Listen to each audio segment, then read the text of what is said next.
আল্লাহ আপনার উপর অসন্তুষ্ট তিন ধরনের স্বপ্ন দেখলে আপনি মিলিয়ে নিতে পারবেন।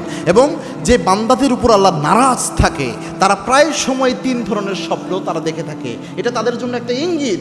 এর মধ্যে যদি সে নিজেকে সংশোধন করতে পারে, আবার হতে পারে আল্লাহ তাদের উপর সন্তুষ্ট হয়ে যায়। সুবহানাল্লাহি বিহামদিহি। এই জন্য তিন ধরনের স্বপ্ন একটু দেখেন কিনা।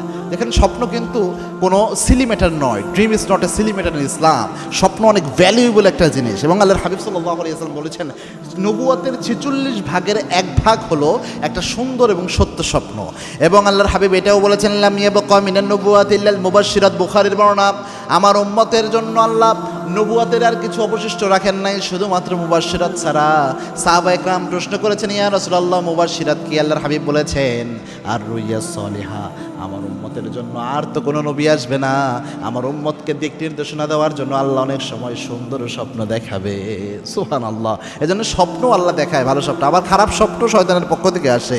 তো কোনো ব্যক্তির উপর আল্লাহ নারাজ, এটা বোঝার জন্য যদি কখনো আপনি এমন দেখেন যে একটা অন্ধকার জায়গায় আপনি নিজেকে দেখতেছেন, আপনি কোনো দিক খুঁজে পাচ্ছেন না, অথবা আগুনের মধ্যে আপনি পড়ে রয়েছেন, আপনি দাউ দাউ করে জ্বলছেন, অথবা কোনো বিপদ মুহূর্তে আপনি কাটাচ্ছেন, আর এই ধরনের স্বপ্ন আপনি কন্টিনিউয়াসলি একই ধরনের স্বপ্ন দেখছেন, তাহলে বুঝতে পারবেন আল্লাহ কোনো না কোনো কাজে আপনার উপর নারাজ থাকতে পারে, যার কারণে স্বপ্ন আপনি দেখছেন। 2 নাম্বার, যদি এমন দেখেন যে নামাজিদের সাথে আপনার সংঘর্ষ হচ্ছে, কোরআন আপনার হাত থেকে পড়ে যাচ্ছে, কোরআনকে আপনি অপমান করছেন, অবমাননা করছেন, অথবা কোনো ইসলামের যেটা মৌলিক বিধান এগুলোর সাথে আপনার অসম্মানজনক কিছু আপনি স্বপ্নে দেখছেন, এরকম কিছু, তাহলে বুঝবেন এটা আল্লাহ রাব্বুল আলামিনের একটা ইঙ্গিত হতে পারে যে আল্লাহ আপনার উপর অসন্তুষ্ট।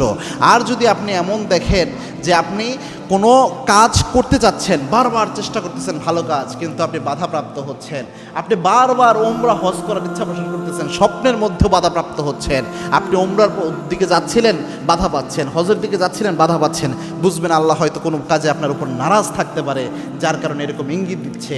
এই ক্ষেত্রে আল্লাহর কাছে দোয়া করবেন 2 রাকাত নামাজ পড়ে, আল্লাহ আমার যদি কোনো ভুল থাকে এই ভুল আপনি মাফ করে দেন, আমাকে বুঝার অনুভূতি এনে দেন, এটার উপলব্ধি করার তৌফিক আল্লাহ আপনি আমারে দিয়ে দেন, পাশাপাশি আল্লাহ আপনার এই স্বপ্নের খারাপ দিক থেকে আমাকে বাঁচিয়ে দেন।